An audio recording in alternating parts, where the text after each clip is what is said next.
Yeah, truthfully, it's really been night and day from last year. I feel like it's been a breath of fresh air. Been healthy this whole time, had a really good off-season training plan, regimen. Like I said, this is probably the best my body has felt in an off-season. Didn't have any nicks or bruises this whole time. The thing that I'm most excited for and most proud about was continuing to build my rapport with Kyler. I think that's been just amazing to do. We've been throwing every single weekend.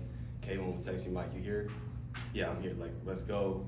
Been throwing at different high schools. Sometimes he'll text me, 8 o'clock the night before. You want to go tomorrow at 10? And I'm like, shoot, man, you just let me know. Stayed here pretty much every single weekend throughout this whole OTAs, specifically so I could train with K1. Right, I told my girlfriend, I said, I'm not coming to Portland. I'm not coming to Portland this weekend. I'm staying here so we can work on my relationship with Kyler. But it's really been amazing. I can't even articulate how awesome it's been. No, there's been other guys there. Pretty much every receiver has been out there consistently. But yeah, pretty much done every single weekend. Yeah, because he was saying that he could reach out to you at 3 a.m. and you're. Yeah, I mean, I told him, I said, bro, I'm here for you. Like, I want to, help turn this thing around and build this thing around you. And so, I'll make myself available and I'll put, everything off to the side unless it's something major, to prioritize my relationship with him. What specifically do you work on at the practices outside of here to kind of build that chemistry? Yeah, so our offense it's built off rhythm and timing. There's not a whole bunch of feel that goes into our offense. It's off, steps.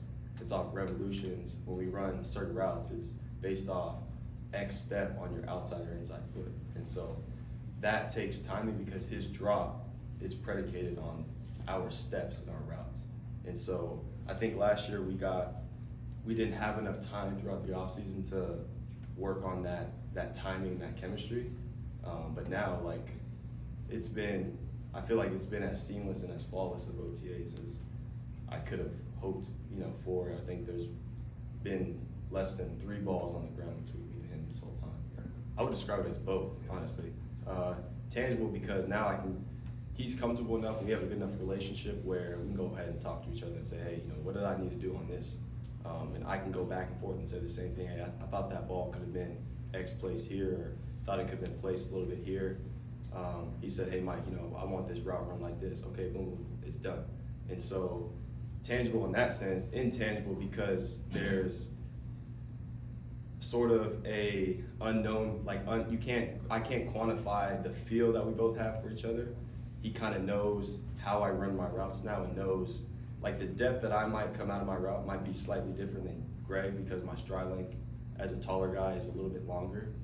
Same holds true with Marvin. His stride is a little bit longer than mine. And so we just understand, when I run a dig, my catch point might be at 20, Greg's might be at 18 or 19, right? Those are subtle differences that maybe we can't objectively state, but we can both feel, just the feel to the position, right? From both sides. And so that's the intangible part of that.